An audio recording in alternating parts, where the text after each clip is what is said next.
नमस्कार, जय श्रीराम. आज मी instant caramel काजू बनवणार आहे.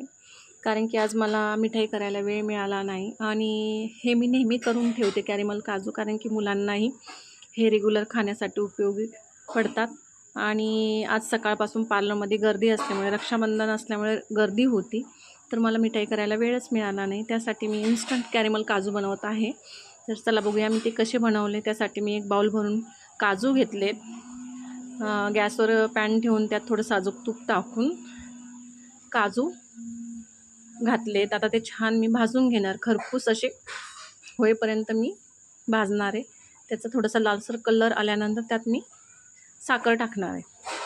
अगदी छान भाजून घ्यायचे. हे खायला खूप टेस्टी लागतात, तुम्ही नक्की करून बघा. खूप क्रंची असतात, हे इन्स्टंट बनतात. सकाळच्या वेळी पण मुलांना खाण्यासाठी खूप मस्त रेसिपी, नक्की करून बघा.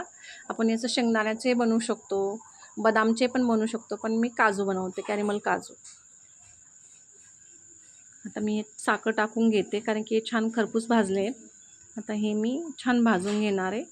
यावर आपण कॅरेमल म्हणजे साखरेचं कॅरेमल बनवून पण टाकू शकतो, पण मी डायरेक्ट काजूमध्ये साखर टाकली आहे आणि त्याचं आपोआप ही कॅरेमल बनल. आता जर तुम्हाला ही माझी रेसिपी जर आवडली असेल तर माझ्या ह्या रेसिपीला लाईक शेअर जरूर करा. आणि ज्यांनी सबस्क्राईब करेल नाही माझ्या ह्या चॅनलला, तर नक्की त्यांनी सबस्क्राईब करा आणि बेल आयकॉनवर क्लिक करा, जेणेकरून तुम्हाला माझे सर्व व्हिडिओ तुमच्यापर्यंत पोचतील.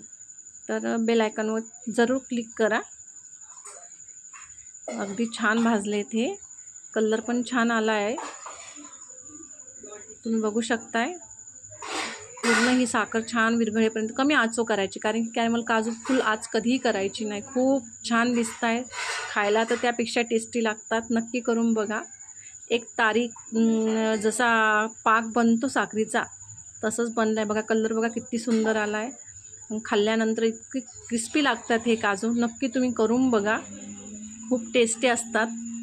मी तर माझ्या मुलांना टिफिनमध्ये पण देते. मी उद्या नक्की तुम्हाला माझ्या मुलांना टिफिनला काय देते त्याची रेसिपी शेअर करेल. आता मी हे स्पेशल रक्षाबंधनसाठी मी इन्स्टंट काजू बनवले.